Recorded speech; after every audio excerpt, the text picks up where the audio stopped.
নাৰায়ণপুৰৰ বকুলগুৰিত আইৰ আবিৰ্ভাৱ 7 গৰাকী পুৰুষ মহিলাৰ দেহত লম্ভিল আই আইক বিশ্বাস নকৰা একাংশ গাঁওবাসীক আয়ে ললে পুতক ডিঙি চেপি উলিয়ালে তেজ ফালিলে কাপোৰ আয়ে প্ৰমাণ কৰিলে তেওঁলোকৰ স্থিতি এক ভয়ংকৰ গাৰ্নুম শিয়ৰি উঠা অলৌকিক ঘটনা সংঘটিত হ'ল নাৰায়ণপুৰৰ বকুলগুৰিত গহপুৰৰ পিছত নাৰায়ণপুৰৰ বকুলগুৰিত এবাৰ 4 গৰাকী মহিলা আৰু 3 গৰাকী পুৰুষৰ দেহত লম্ভিল আই গাঁওখনৰ অনিয়ম অসুয়া অপ্ৰীতি ৰোধ কৰিবলৈ বকুলগুৰিত আইৰ আবিৰ্ভাৱ হোৱাৰ কথা জনালে আইলম্ভা পুৰুষ মহিলাই গাঁওখনৰ শান্তিৰ হকে নাম কীৰ্তন ভাওনা পাতিবলৈ গাঁওবাসীক দিলে নিৰ্দেশ আইসকলৰ নিৰ্দেশনা মৰ্মে গাঁৱৰ একাংশই এই ধৰ্মীয় কাৰ্য ন্যায়িকৈ সমাপন কৰে যদিও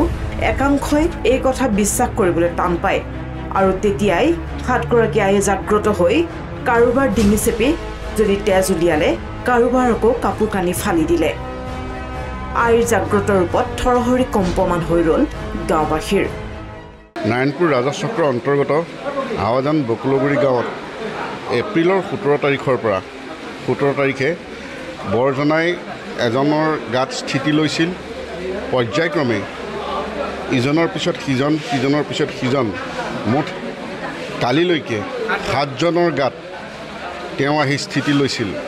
তেওঁলোকক আমি কেনেকৈ সন্তুষ্ট কৰিব পাৰোঁ তেওঁলোকক সোধাত তেওঁলোকে ক'লে যে এদিন ভাগৱত এদিন ভাওনা কৰিব লাগিব আমি সমূহ বকুলগুৰি ৰাইজে ভয় পায় তেওঁলোকক কাকতি মিনতি কৰাত তেওঁলোকে বহুখিনি তেওঁলোকৰ কৰ্ম আমাক দেখালে আমাৰ চকুৰ সন্মুখত ডিঙিত চেপি মুখেৰে তেজ উলিয়াই দিছে চোলা ফালি দিছে টানি আনিছে সমাজৰ মাজৰ পৰা টানি আনিছে উঠাই আনিছে গতিকে আমি যিসকল সকলো ৰাইজকে আমি অনুৰোধ জনাইছোঁ যে আপোনালোকে কেতিয়াও এই কথাটো ইগনোৰ নকৰিব অৱশেষত গাঁৱৰ ৰাইজে আইৰ পৰামৰ্শ অনুসৰি বৰকালিকা থানত তেওঁলোকক থৈ আহিলগৈ গাঁৱৰ ৰাইজৰ মতে এয়া অলৌকিক ঘটনা নহয় আই পৃথিৱীত থকাটো সত্য আমি এতিয়া বিশ্বাস কৰিবলৈ বাধ্য হৈছোঁ এইটো কাৰণে বহুতে কৈছে যে বিজ্ঞানৰ যুগত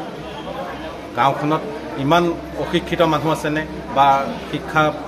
মানে পোহৰ পৰা নাইনে প্ৰমাণ পাইছোঁ আমি সকলোৱে বিশ্বাস কৰিছোঁ আমি আই মানিছোঁ আৰু তেওঁলোক আহিছে তেওঁলোকে আমাক বিশেষকৈ কোনো ধৰণৰ বেয়াকৈ একো কৰা নাই তেওঁলোকে আমাৰ গাঁৱত যিখিনি বিশৃংখলতা হৈ আছে আমাৰ অনিয়ম হৈ আছে নিয়ম নীতিৰ পৰা আমি কিছুমান আঁতৰত আছোঁ সেই সকলো আমাক দেখুৱাই দিছে পিছে বিজ্ঞান প্ৰযুক্তিবিদ্যাৰ দিনত এয়া কিমান দূৰ গ্ৰহণযোগ্য সেয়া তাৎপৰ্যপূৰ্ণ বিষয় নাৰায়ণপুৰৰ পৰা পদ্ম বৰাৰ ৰিপৰ্ট প্ৰথম খবৰ